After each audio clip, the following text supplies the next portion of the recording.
sobre la cuerda, ¿se acuerda de la cuerda? ¿Verdad? Pues tiene que ver con esto. Y es como una serie de 7 semanas.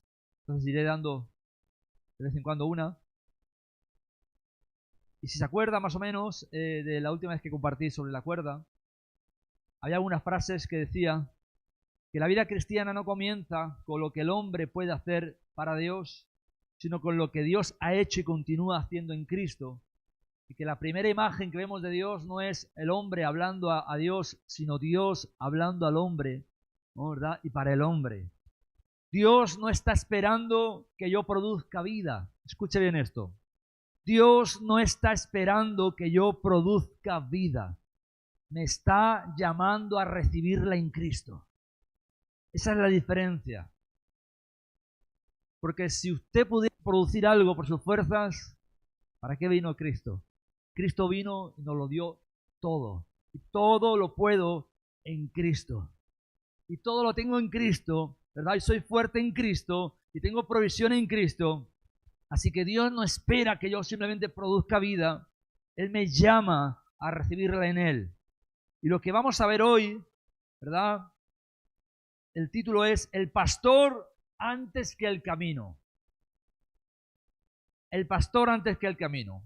Si la transformación no comienza, o sea, si la transformación no comienza con nuestra capacidad, entonces debemos volver a una imagen sencilla. Antes de mostrarle a la oveja el camino, la Escritura presenta al pastor. Antes de mostrarle a la oveja el camino y lo que tiene que hacer, la Escritura nos presenta al pastor. Así que el pastor antes que el camino. La presencia que restaura antes de exigir fruto. Venga conmigo al Salmo 23, versículo 1 al 3. Salmo 23, 1 al 3. El famoso Salmo de David que dice: Jehová es mi pastor, nada me faltará. En lugares de delicados pastos me hará descansar. Junto a aguas de reposo me pastoreará. Confortará mi alma. Me guiará por sendas de justicia, por amor de su nombre. La pregunta de hoy es: ¿obedeces para conseguir el cuidado del pastor? ¿O aprendes a obedecer porque has sido cuidado, alimentado y restaurado por él?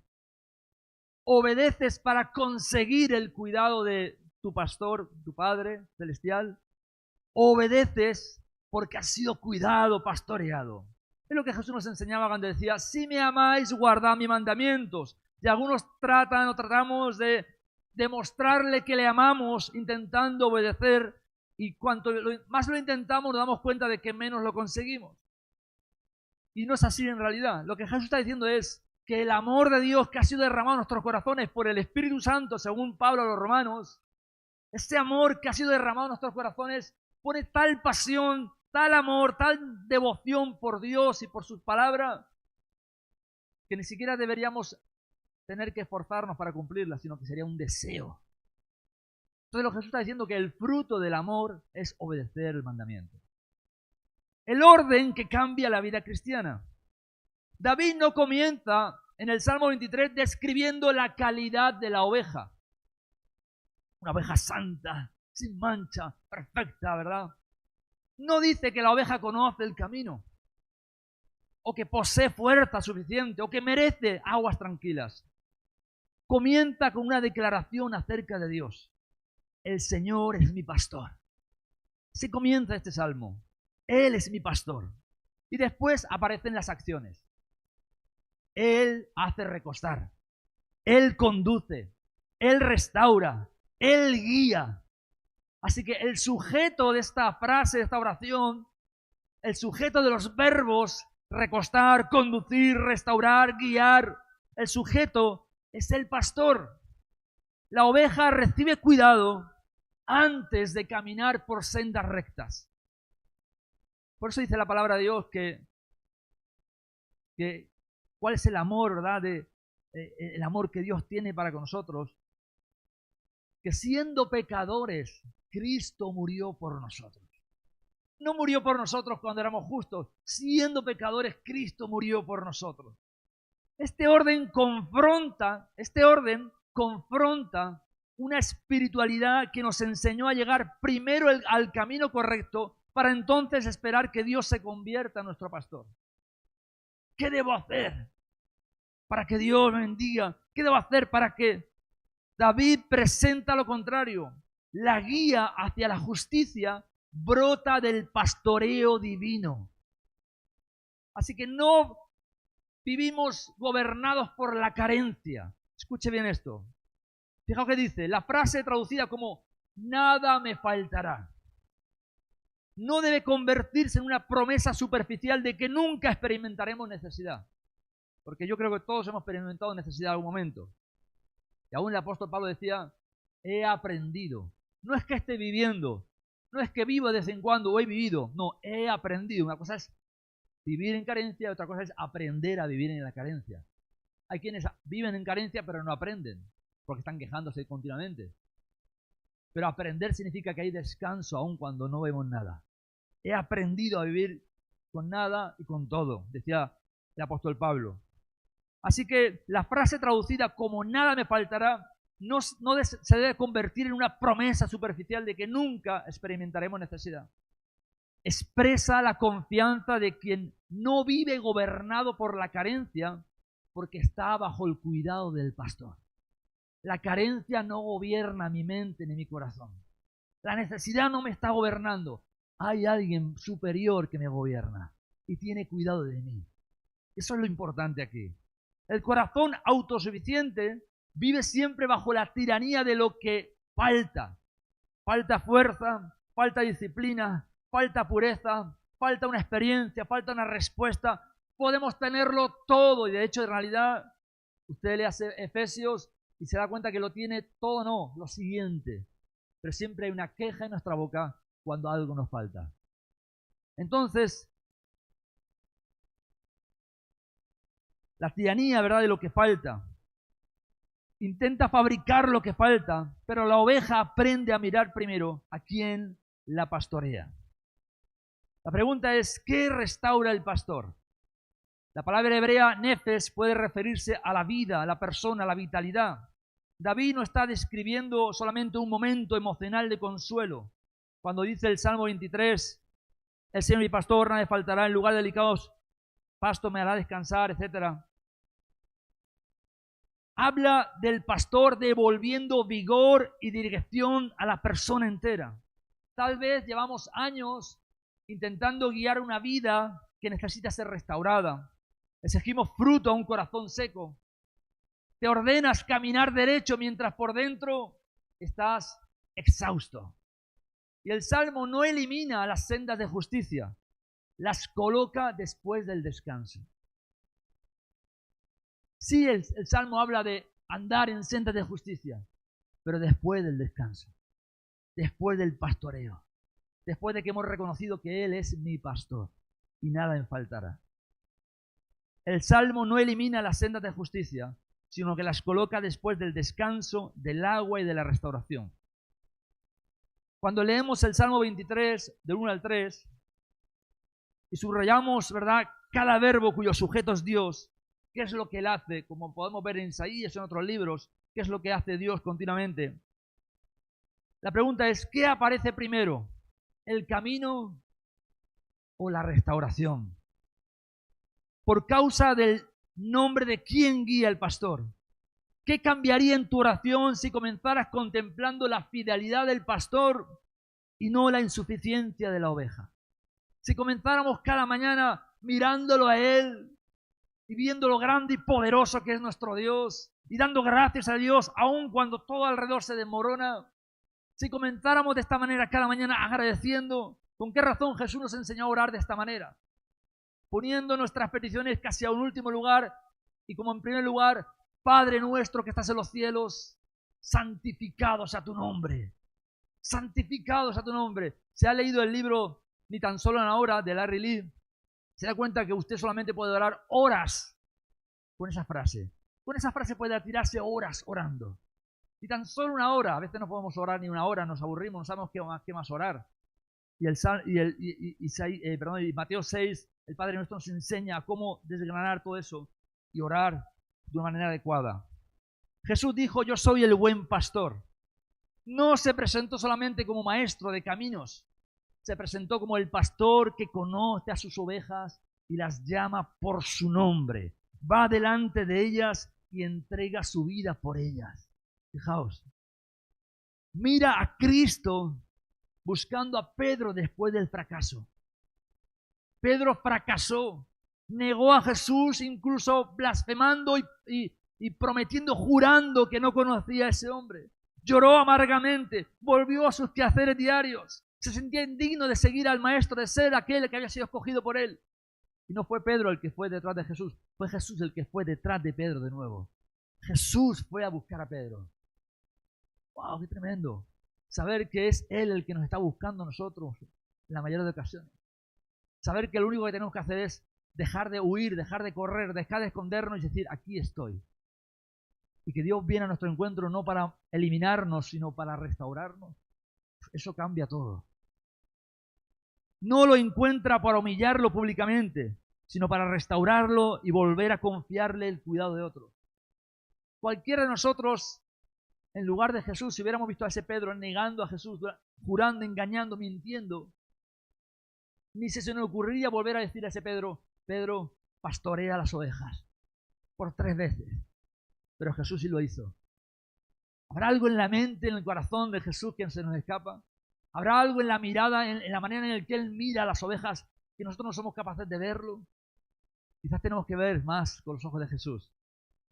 Pedro no regresa al camino porque produjo por sí mismo un corazón inquebrantable. Regresa porque el pastor lo alcanza en su vergüenza. El pastor lo alcanza. Hoy no contemples primero la debilidad de la oveja o tu propia debilidad. Contempla la fidelidad del pastor. Antes de tener claro tus quehaceres diarios en la vida cristiana, tienes que tener claro quién es aquel, ¿verdad?, que te pastorea.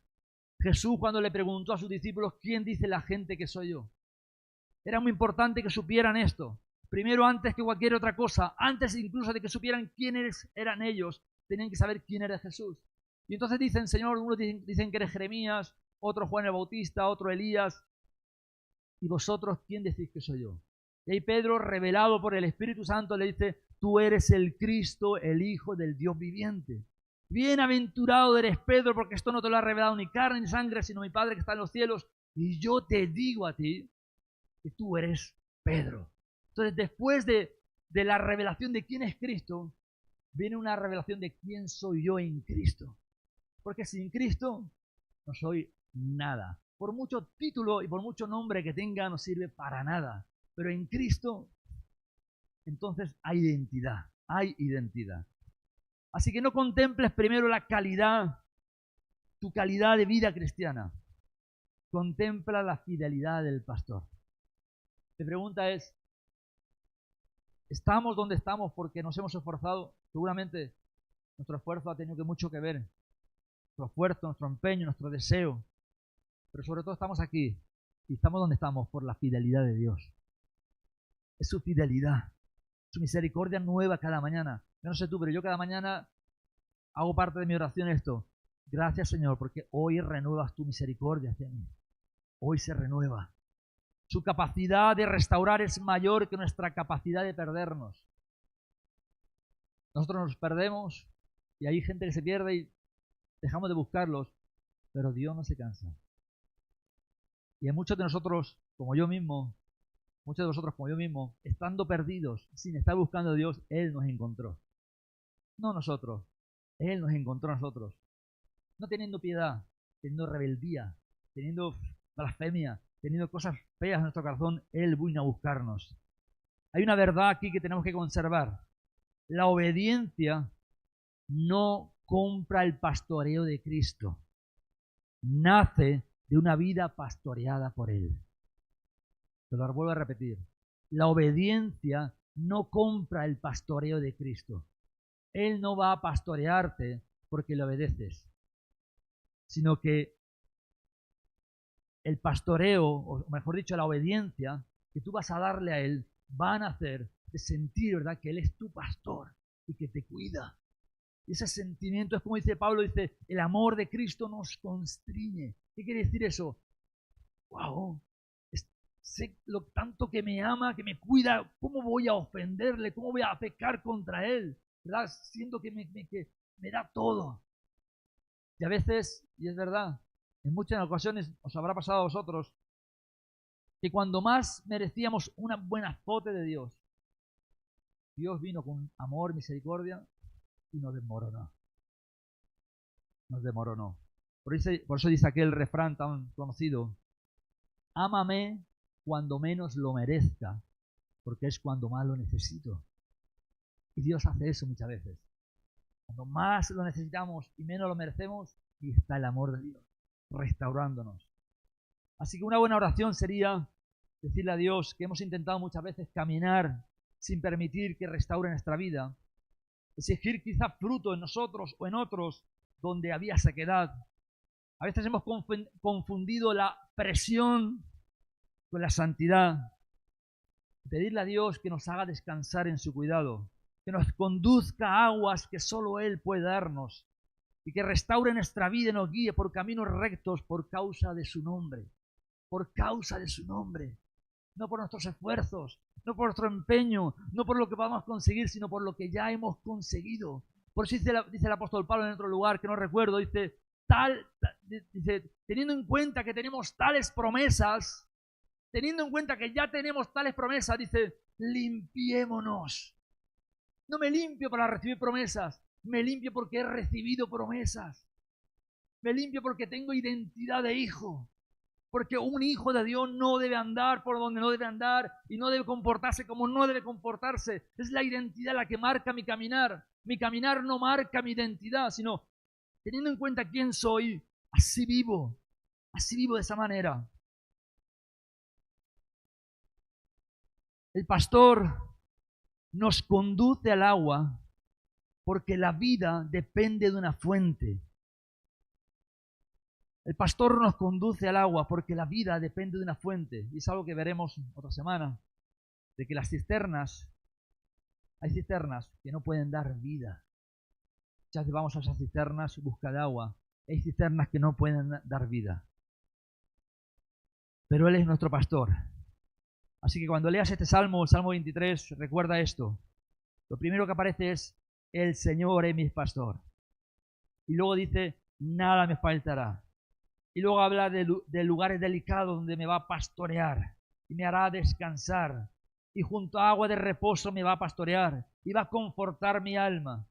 Y después, cuando haya hecho todo eso, me guiará por senda de justicia. Me dirá lo que tengo que hacer. Pero lo primero que hace es restaurar mi vida, dar mi identidad, ¿verdad? Darme a conocer que todo lo puedo en Cristo. Que ahora sí puedo. Antes no, pero ahora sí puedo. Ahora sí puedo. Por eso Jesús le dijo a los apóstoles que esperasen la promesa del Padre, que recibiesen ese bautismo del Espíritu Santo con el cual podrían ser testigos. Así que vamos a orar en esta tarde, pidiendo a Dios que nos ayude a conocerle. Esto tiene que ver un poquito, una reflexión breve con lo que Dios nos está hablando de oración, de intimidad, de ir al final de la cuerda, la cual es Cristo, y nos vamos a entender. Vamos a darnos cuenta de que ese final de la cuerda, el lugar seguro, el primer momento donde Dios crea al hombre, el hombre, ¿verdad?, la mujer, la tierra, todo, los crea con identidad, los crea con propósito. Antes de darle una tarea, les da identidad, les da autoridad, les da bendición.